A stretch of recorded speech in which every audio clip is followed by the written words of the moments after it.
interlink antara APBN dengan APBD melalui rezim transfer ke daerah.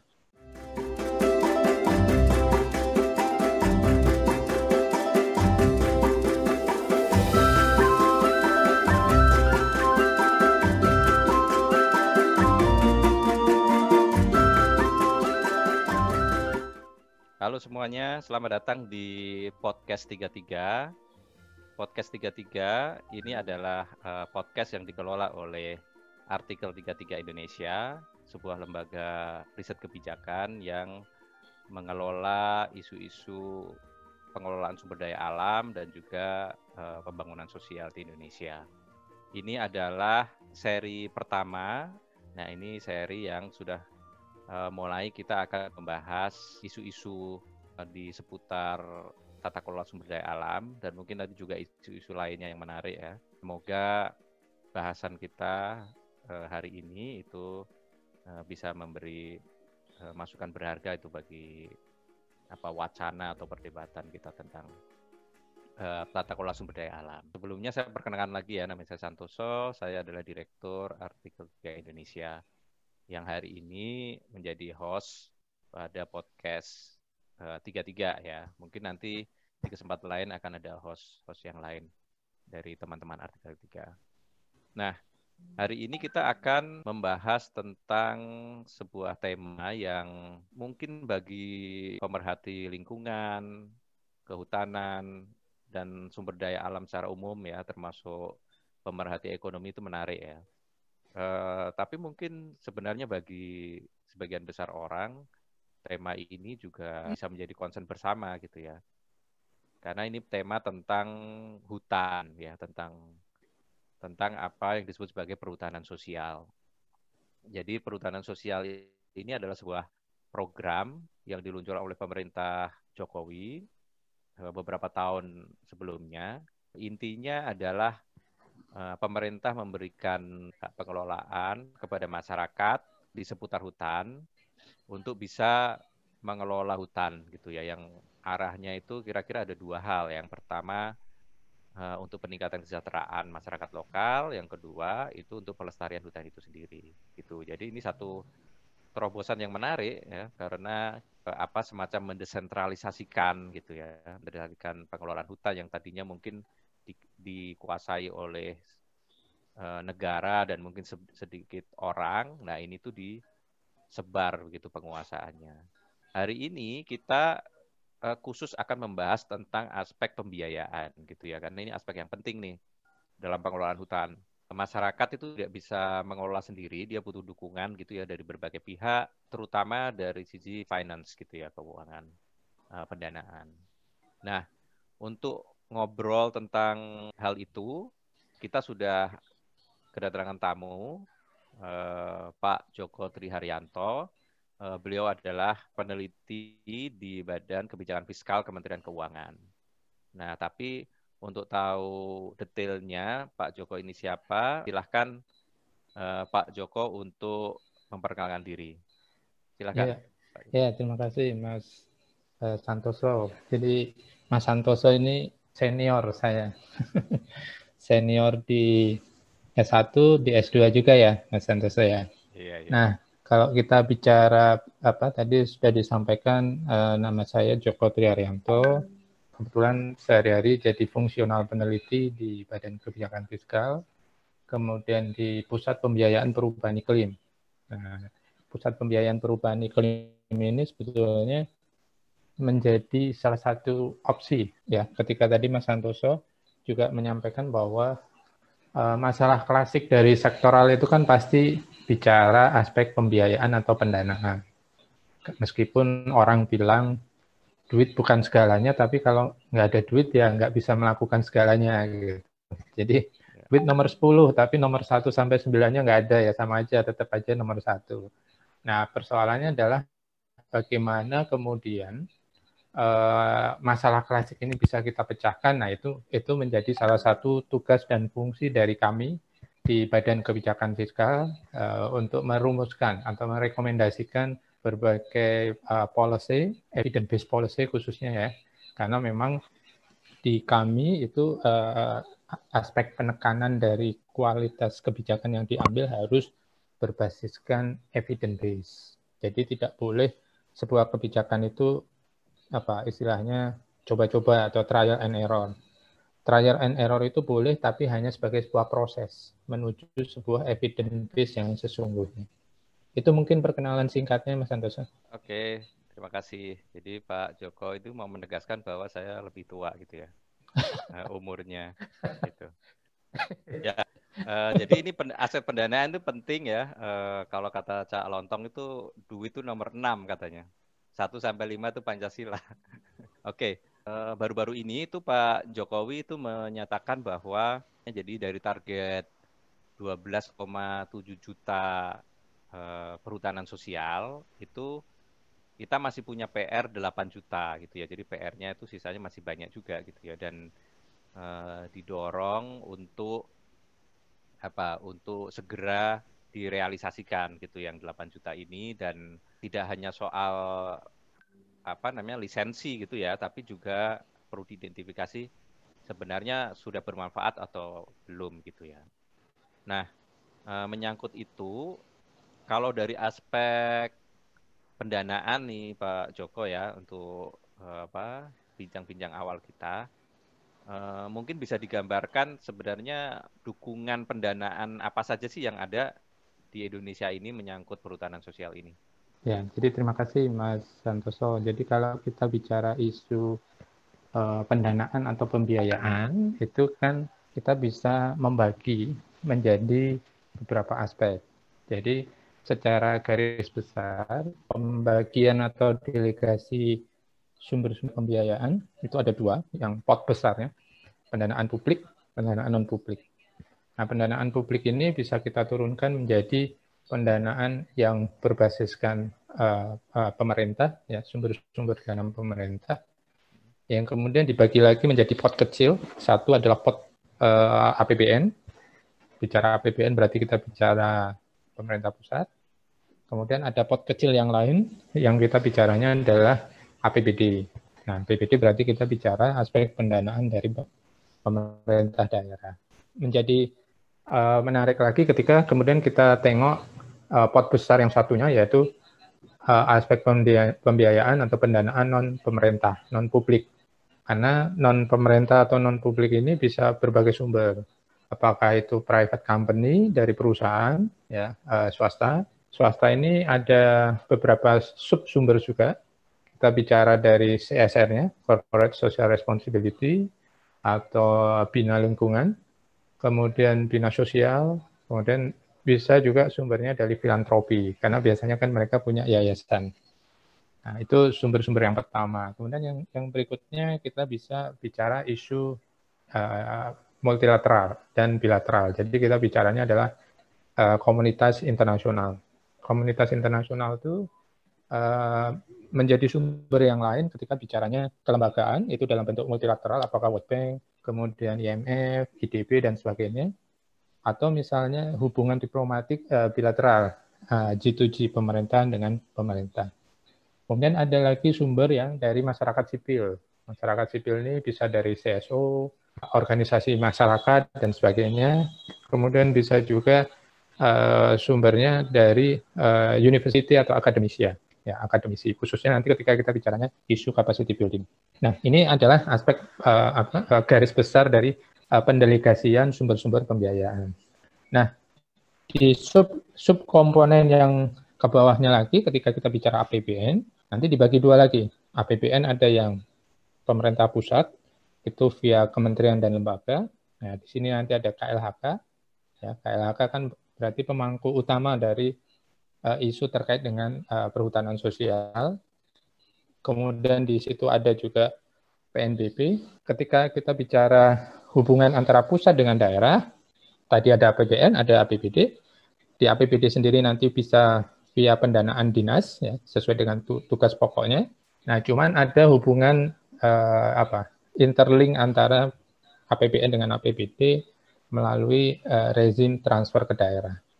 Nah, rezim transfer daerah ini ada DAK, DBH, DAU, DID. Nah, kalau kita bicara isu PS, pembiayaan untuk perhutanan sosial, dia menjadi isu sektoral kehutanan dan lingkungan hidup.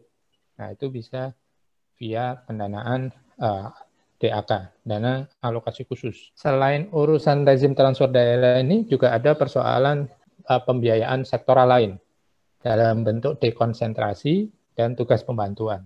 Nah, ini juga bisa menjadi potensi sumber yang lain. Itu mungkin pembagian garis besarnya, Mas. Oke. Jadi sebenarnya pintu untuk pembiayaan itu luas juga gitu ya. Jadi dari pemerintah dengan beragam tadi itu ya, pemerintah pusat daerah, kemudian juga dukungan masyarakat atau lembaga internasional atau private sector sebenarnya cukup banyak ya. Jadi pintunya sudah banyak, tetapi apakah walkability atau oke, katakanlah misalnya dari APBN sendiri deh. APBN itu bisa dikasih gambaran nggak seberapa skemanya tuh seberapa besar sih dan pintu jalurnya, pipanya itu lewat mana aja gitu yang sudah berjalan. Jadi terkait dengan pertanyaan Mas Santoso, seberapa besar sih kapasitas APBN, kemudian channelingnya lewat apa? Nah, kalau kita bicara kapasitas APBN, khususnya pendanaan publik, memang kita bicaranya adalah isu keterbatasan ya, isu keterbatasan anggaran. Karena apa? Karena kita bicaranya kan pertama urusan pemerintah juga banyak, gitu, unlimited kewenangan.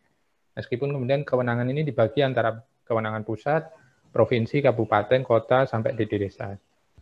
Nah, persoalannya adalah semua sektor ini pasti perlu dana. Nah, kalau kemudian semuanya bergantung pada pendanaan publik semata, yaitu APBN atau APBD, tentu ada keterbatasan. Dan kami pernah melakukan simulasi, ya, exercise, kira-kira kemampuan kapasitas APBN itu tidak lebih, APBN dan APBD tidak lebih dari 20% dalam mengatasi, dalam membiayai semua urusan. Karena kan urusannya banyak sekali tadi. Kita bicara di sini, di podcast kali ini kita bicara isu kehutanan, nanti kita bisa bicara isu lingkungan hidup, di seri yang lain mungkin bicara isu kemiskinan, pendidikan, kesehatan, gender, pertumbuhan, ya, diaspora, kepemudaan, banyak sekali. Nah, urusan itu juga semuanya pasti bicaranya kebutuhan dana. Nah, makanya dari kapasitas yang hanya 20% itu, kemudian semangatnya sebetulnya justru bagaimana kita bisa memberdayakan sumber-sumber pembiayaan dari non-government, non-publik. Ya, non-publik yang ada private, kemudian ada internasional, ada CSO, ada university, dan sebagainya. Nah, itulah yang sebetulnya justru harus kita kejar. Nah, berarti harus ada pembagian peran nih. Ya, yang 20% dari pemerintah ini berperannya seperti apa, bagaimana yang 20% ini kemudian bisa men-trigger masuknya yang 80%. Nah, makanya kalau kami selalu bicara paradigma yang dibentuk itu adalah yang 20% ini harus bisa menarik yang 80%. Yang 80% ini dari mana? Bisa dari semua tadi, yang non-state actor tadi. Nah, bagaimana yang 20% ini kemudian bisa menarik yang 80%? Ya tentu yang 20% ini harus tampil lebih baik, lebih menarik, lebih transparan, lebih akuntabel, supaya yang 80% itu percaya dan mau dengan sukarela untuk membantu datang di peningkatan kapasitas yang 20%. Nah, berarti kan yang 20% ini harus bicaranya adalah memperbaiki infrastruktur dasar, memperbaiki sistem, pelaporan, tata kelola, ya kan, monitoring, evaluasi, istilahnya kan menciptakan enabling kondisi. Kemudian bisa via dekon, TP, kalau ke daerah bisa via APBD, ya, kemudian bisa juga via rezim transfer ke daerah. Jadi kalau bagi pendengar atau pemirsa yang mungkin belum familiar terhadap mekanisme-mekanisme ini ya, itu mungkin bisa dikasih gambaran secara teknis gitu ya. Jadi kalau saya ini menjadi masyarakat desa gitu ya, atau masyarakat adat yang mendapatkan lisensi hutan sosial dan butuh modal gitu ya, modal untuk misalnya menanam kopi atau tanaman-tanaman lainnya di hutan sosial, itu apa bentuk dukungan pemerintah dari sisi pendanaan itu bentuknya realnya tuh apa gitu ya? Nah, kalau kita bicara pembagian klasifikasi hutan juga sudah ada ya. Jadi tadi Mas Santoso bicara misalnya hutan desa, hutan kemasyarakatan, hutan adat dan sebagainya. Nah, kalau kita bicara di desa, hutan desa, kemudian hutan adat tentu yang paling dekat adalah via pendanaan dana desa. Ya. Karena dana desa kan dengan Permendagri 11 2019 yang kemudian direvisi itu sudah bisa digunakan untuk nanti bisa dibuka teman-teman di Permendes 11 tahun 2019 itu prioritas penggunaan dana desa di tahun 2020 yang kemudian direvisi dengan Permendes 7 tahun 2020 itu kegiatan prioritas pemberdayaan masyarakat desa itu bisa dialokasikan untuk hutan kemasyarakatan, hutan tanaman rakyat, kemitraan kehutanan, pembentukan usaha ekonomi masyarakat, kemudian pembentukan dan pengembangan usaha industri kecil atau rumahan, dan pengembangan ekonomi yang sesuai dengan kewenangan desa. Nah, ini termasuk untuk PS, untuk kehutanan sosial. Ya. Jadi hutan desa, hutan kemasyarakatan, hutan tanaman rakyat, hutan adat, dan sistem kemitraan kehutanan. Jadi itu yang paling dekat, ya, karena kita bicaranya di desa. Nah, yang dari desa sendiri kan kemudian juga dia dapat alokasi dari level administrasi di atasnya. Apakah itu APBD kabupaten, kemudian ada juga bantuan keuangan dari APBD provinsi. Gitu. Jadi itu sudah menjadi diskresi dari desa itu sendiri gitu. Nah, selain itu dari mana lagi? Tadi sekarang kan kita bicaranya isu era mendorong masuknya yang 80% ini. Apalagi dengan misalnya kemitraan internasional.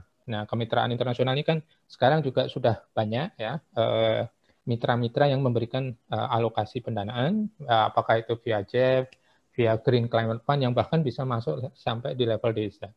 Cuman memang ketika bicara isunya adalah pendanaan internasional, desa ini akan lebih baik kalau kemudian bicaranya adalah kolaborasi antar desa. Jadi bicaranya konsolidasi antar desa. Supaya apa? Supaya antar desa ini juga tidak saling kompetisi. Karena kalau saling kompetisi kan kemudian yang muncul adalah ego masing-masing desa.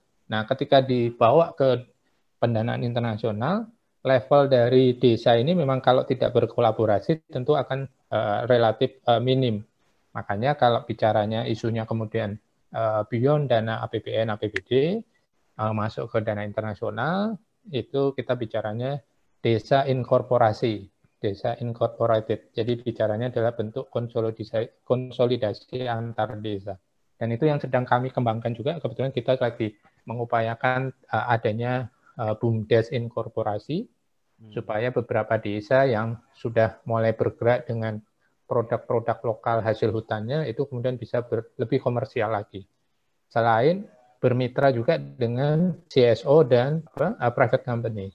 Jadi seharusnya sih kalau kita bicara era sekarang sudah jauh lebih baik dibandingkan pengelolaan periode sebelumnya.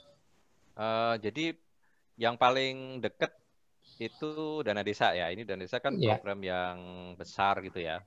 Anggarannya juga cukup tinggi dan kalau dulu kan dana desa itu memang fokusnya di infrastruktur ya. Mungkin kemudian berkembang ke arah peningkatan kapasitas ekonomi dan lain sebagainya dan mungkin salah satunya adalah untuk pemanfaatan hutan sosial ini ya.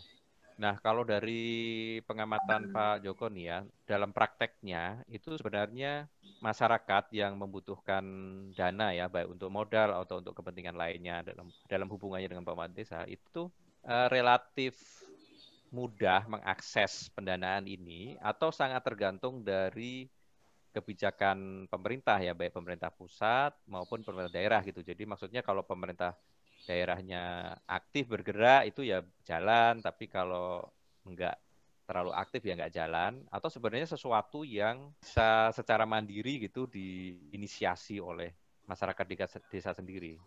Gimana tuh kira-kira petanya tuh? Kalau ya kita bicara idealis dengan normatif ya. Kita bicara idealis dan normatif harusnya sih dua-duanya sama-sama aktif gitu. Jadi bukan hanya sekedar nunggu bola, tapi jemput bola. Jadi desanya juga aktif, kemudian pemerintahnya kan juga sudah bergerak nih. Jadi biar seperti botol dengan tutup itu. Jadi ketemu. Kalau botolnya diem, tutupnya yang nyari-nyari kan susah. Atau tutupnya yang diem, botolnya yang nyari-nyari malah nggak ketemu. Jadi akan lebih baik kalau pemerintahnya juga sudah bergerak, nah masyarakat desanya juga sudah bergerak. Toh sekarang juga kalau kami lihat desa juga sudah bergerak lebih cepat ya. Kita sudah melihat banyak sekali kasus desa-desa unggulan dan kami pikir akan lebih baik kalau kemudian best practice dari desa-desa unggulan ini yang justru kemudian kita kembangkan, ya kita sharing lebih banyak. Dan ini menjadi peran aktif dari teman-teman CSO, advokasi plus peran media. Jangan sampai kemudian media itu masih bermain di isu-isu kontroversi, sementara banyak hal-hal positif yang sudah dilakukan di desa itu kemudian tidak terblow up dengan baik. Itu karena kasihan ya, desa ini kan sebenarnya ada nggak ada, mereka terus bergerak gitu. Tapi kalau kemudian pemerintah bisa bantu menyiarkan, kemudian media juga bisa memberikan porsi pemberitaan yang lebih baik, saya pikir akan lebih kita akan bisa membawa desa terbang lebih tinggi lagi. Itu Mas Santoso. Ya, betul kedua-duanya ya.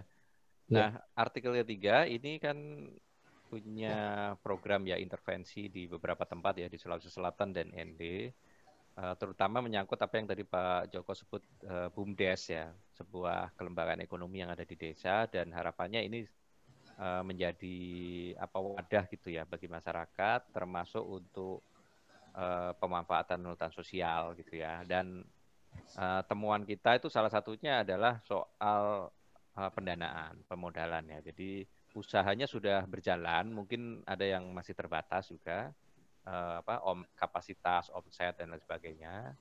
Nah, dukungan dana itu kemudian menjadi penting ya untuk memperluas akses, memperluas ini atau meningkatkan intensitas pendanaannya gitu. Nah, dana desa sebagai salah satu sumber itu penting di sini gitu, tapi butuh negosiasi ya kadang-kadang ke pemerintah desanya.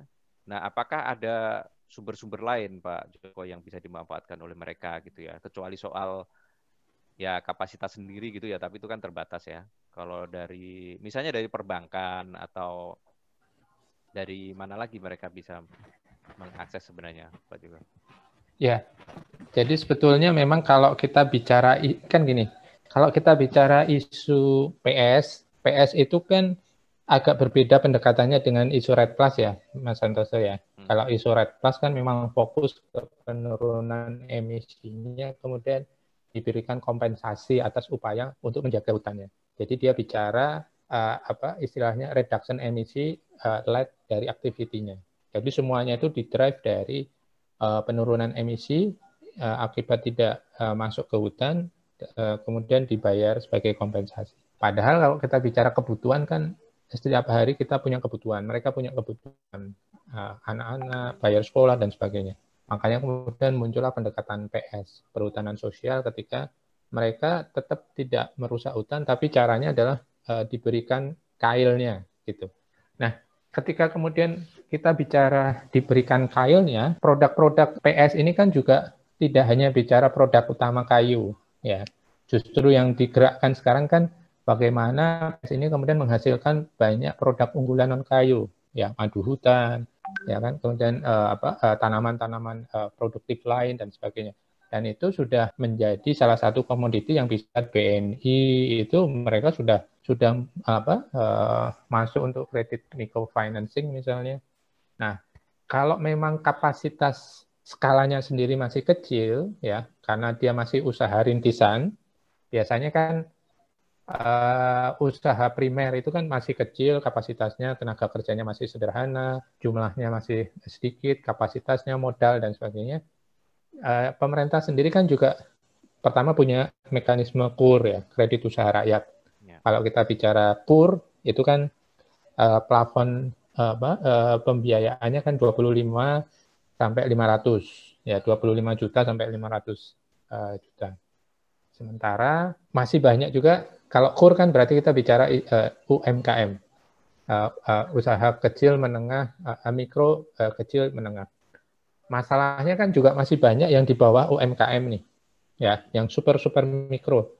Nah, makanya kan pemerintah juga punya program namanya UMI, Ultra Mikro Indonesia. Nah, Ultra Mikro Indonesia ini kan yang berusaha masuk di layer yang lebih bawah dari UMKM.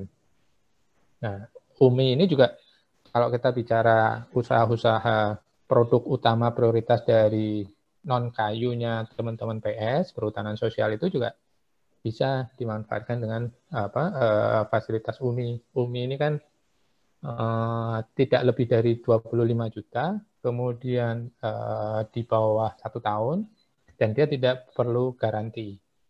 Cuman memang harus tanggung renteng. Dan harus berbentuk koperasi biasanya, atau kelompok tani gitu lah, supaya bisa melakukan mekanisme tanggung renteng, karena mereka tidak perlu memberikan garansi. Nah, ini adalah skim-skim menarik ya, atau misalnya via BPR, Bank Perkreditan Rakyat. Jadi sebetulnya berbagai fasilitas itu juga sudah banyak kesempatannya. Cuman memang mungkin strateginya tidak secara spesifik langsung bicaranya produk HPS-nya adalah produk kayu gitu. Justru yang didorong kan produk-produk non kayunya nih, jasa wisata, misalnya madu hutan, lebah, hidroponik dan sebagainya. Jadi sebenarnya kan peluang mendapatkan dananya kalau dari penjelasan Pak Joko tadi itu sebenarnya cukup banyak ya gitu ya, Ya, baik sumbernya maupun skema-skemanya gitu ya. ya, Mungkin juga di sini ada persoalan bukan hanya soal sumber dana kan, ada persoalan kapasitas untuk mengakses juga gitu ya. ya, Jadi mengakses ini kan mungkin butuh katakanlah hal yang teknis tuh kayak proposal bisnis, laporan keuangan dan sebagainya gitu ya. Nah, ya. ada concern nggak tentang itu Pak Joko? Jadi ini kan soal pintu aksesnya dibuka, tetapi mengakses itu hal lain gitu kan. Akses itu butuh prasyarat gitu ya. Nah ini sesuatu yang dipikirkan atau enggak, atau itu hal lain ya?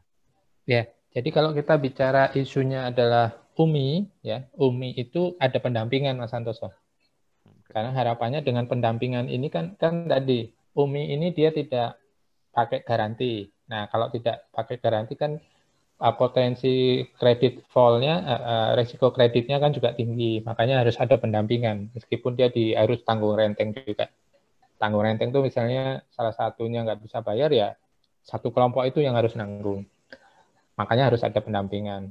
Nah, cuman selain isu pendampingan ini kan sebetulnya disinilah peran dari teman-teman CSO di dalam melakukan upaya pendampingan itu gitu. Jadi pendampingan ini kan nggak harus dari pemerintah, bisa dari university, bisa dari teman-teman CSO, dan ini yang tadi kami sampaikan perlunya mendorong masuknya yang 80%. Yang 80% dari non-state actor ini kan nggak hanya bicara isunya adalah pendanaan semata gitu, tapi semua hal yang terkait dengan aspek pendanaan ini. Apakah sertifikasi, proposal bisnis, pendampingan penyusunan bisnis plan, dan sebagainya. Nah, sertifikasi ini juga menjadi PR yang lain nih, Mas Santoso. Misalnya kita bicaranya isu produk kopi, kemudian coklat, ya, pala, lada, itu kan juga produk-produk unggulan dari ekosistem PS. Nah, kebetulan yang kami tahu ada beberapa platform yang juga sudah disiapkan atau dibentuk sama teman-teman CSO yang relatif sudah banyak bergerak, itu misalnya IDH, Inisiatif Dagang Hijau, itu mereka punya platform sampai misalnya bicara isu kopi, mereka menyiapkan proses hulu sampai hilir, sertifikasi plus pasar. Ada juga LTKL, Lingkar Temu Kabupaten Lestari, itu mereka juga punya kelas-kelas master ya, termasuk pitching. Jadi daerah atau desa itu kemudian dibantu menemukan produk prioritasnya, dibantu menyusun proposal bisnisnya, kemudian dibantu pitching dengan konsumennya dan sebagainya untuk mendapatkan pasar. Nah, menurut kami itu hal-hal positif yang harus terus istilahnya dieskalasi ke depannya. Kalau kami justru melihat peran media masih kurang. Ya, apakah karena isu ini kurang seksi gitu ya, dibanding isu cipta kerja atau ini ya Nggak isu tahu, politik Mas. lainnya. Ya. Tapi ini menarik karena apa namanya pendengar atau pemirsa kita itu banyak dari CSO juga gitu, isu teman-teman CSO yang bergerak di isu pemberdayaan masyarakat maupun perhutanan gitu ya, dan lingkungan dan sebagainya. Ini sebenarnya peluang yang besar gitu ya untuk pendampingan masyarakat, peningkatan kapasitas ya, seperti yang mungkin kita lakukan kemarin juga di Sulawesi Selatan atau ND gitu ya. Nah, mungkin terakhir nih Pak Joko. Jadi kalau tadi kita lihat ada dana desa, ada perbankan juga gitu ya dengan skema-skemanya, mungkin juga multi donor dan lain sebagainya. Apa sih yang ke depan gitu ya, yang perlu effort yang perlu dilakukan nih kalau menurut Pak Joko yang paling penting gitu ya, untuk memastikan bahwa akses terhadap hutan sosial itu bukan hanya soal ketercapaian lisensi, tapi juga berdampak pada kesejahteraan tuh apa poin penting yang perlu dilakukan menurut Pak Joko? Ya, kerjasama antar pihak tadi, Mas. Kerjasama antar pihak, masing-masing tahu porsi masing-masing, menjalankan role of play-nya, ya. Kemudian, Pak, istilahnya saling memperbaiki tata kelola. Itu mungkin jadi salah satu kunci ya. Karena kan terkadang kita pemainnya banyak, pihaknya banyak, tapi semua masing-masing nggak tahu peran masing-masing, akhirnya melakukan pekerjaan yang duplikasi gitu. Ada satu hal yang kemudian dikerjakan semua, sementara ada hal yang lain justru nggak dikerjakan semua gitu. Padahal kan harusnya kita berpikirnya end-to-end program nih, ya, dari hulu sampai hilir, dan itu bisa dibagi. Karena kalau kita bicara pencapaian IQ, itu kan bisa sharing IQ tuh.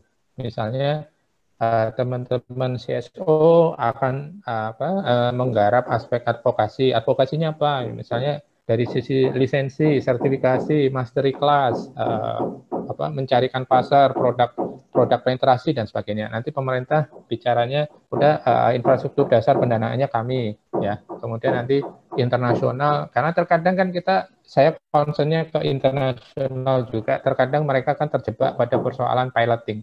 Senangnya di isu piloting begitu, karena terkadang piloting ini kan nggak end-to-end program. Dia hanya berhenti ketika sudah melihat gejala-gejala kesuksesan selesai, padahal belum dites, tapi udah disampaikan kemana-mana, seolah-olah sudah menjadi achievement, sudah membangun Indonesia, padahal masih small piloting gitu. Jadi kalau bisa jangan sampai berhenti di level piloting, tapi end-to-end program. Jadi dari hulu sampai hilir sehingga programnya menjadi kafah, selesai gitu. Mungkin itu programnya memang piloting kali Pak Joko. Piloting udah selesai. Lagi nyari pendanaan lain lagi. Oke, ya saya pikir poin terakhir ini penting ya. Jadi saya setuju sekali itu memetakan sebenarnya siapa sih aktor dan programnya ngapain aja gitu ya. Jadi agar efektif dan efisien ya. Jadi tidak numpuk di satu isu lain nggak tergarap gitu ya. Mungkin memang harus ada yang menghandle soal pemetaan ini gitu ya. Entah siapa mungkin ya artikel 33 Mas. Saya pikir BKF nih yang kan podcast 33 ini. Oke Pak Joko, terima kasih ya. Ini ada diskusi awal, jadi mungkin terima kasih Pak Joko. Oke, ya, terima kasih teman-teman sekalian, demikian podcast kali ini, episode pertama. Tadi ada isu-isu yang menarik tentu saja ya. Masih gambaran besar, kita paham bahwa ada detail-detail persoalan di lapangan yang mungkin perlu kita kulik lagi nanti di podcast-podcast berikutnya. Jadi jangan ketinggalan ya, saksikan dan dengarkan podcast 33 selanjutnya dengan teman-teman yang menarik lainnya tentu saja. Terima kasih, sampai jumpa, salam untuk semuanya.